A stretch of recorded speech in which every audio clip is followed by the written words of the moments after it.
If you lose weight, a lot of weight, then you'll conceive. Periods regular గా ఉంటే ఖచ్చితంగా natural గా conceive అవుతారు అనేది.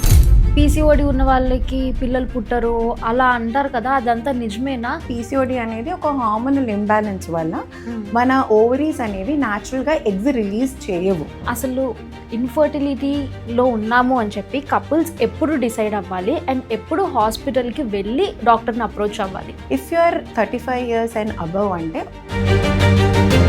ఇంటర్మిటెంట్ ఫాస్టింగ్ కానీ లేకపోతే క్రాష్ డైట్స్ కానీ త్వరగా మేము వెయిట్ తగ్గిపోవాలి, దానివల్ల మేము కన్సీవ్ అవుతాము అని చాలా మంది అనుకుంటారు. సో ఇది ఇన్ఫర్టిలిటీ మీద ఎలాంటి ఎఫెక్ట్ చూపిస్తుంది? నేను 2 months లోనే ఇంత వెయిట్ తగ్గిపోతా, ఈ 2 months లో క్రాష్ డైట్ చేసి మొత్తం ఫ్లష్ అవుట్ చేస్తా అంటే అది పాసిబుల్ కాదు. So gym supplements, protein drinks అసలు ఈ మధ్య బీభత్సంగా పెరిగిపోయినాయి. వీటి వల్ల కూడా ఇన్ఫర్టిలిటీ మీద ఎఫెక్ట్ ఉంటుందా?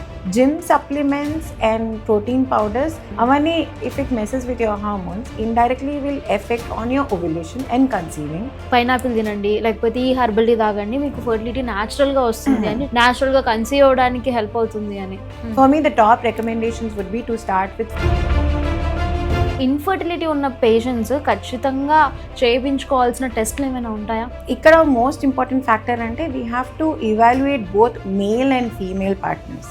ఎందుకంటే female partner contribute 40%, male partner 40% and both together 20%. Basic test వచ్చేసరికి female partner to start with we should do రెగ్యులర్గా.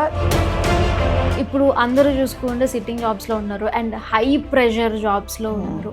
ఈ ప్రెషర్ కూడా మన ఇన్ఫర్టిలిటీ మీద ఎఫెక్ట్ చూపిస్తుందా? మేల్స్లో స్పెషల్లీ టెంపరేచర్ మెయింటైన్ అవ్వలేక సీమెన్ ఫ్యాక్టర్ అనేది ఎఫెక్ట్ అవుతుంది అన్నమాట. దానివల్ల ఎగ్ ఫ్రీజింగ్ గురించి మాట్లాడుకుంటే మనకి ఉపాసన గారు కానీ లేకపోతే హీరోయిన్ మెహరీన్ కూడా ఎగ్ ఫ్రీజింగ్ చేసి, ఉపాసన గారు అయితే రీసెంట్గా కమల్ పిల్లలకి కూడా తను బర్త్ ఇచ్చారు. When you're freezing an egg at that age, luckily మీకు నంబర్ ఆఫ్ ఎగ్స్ ఎక్కువ ఉంటాయి, so you get more number of eggs. Quality is better because your age is less.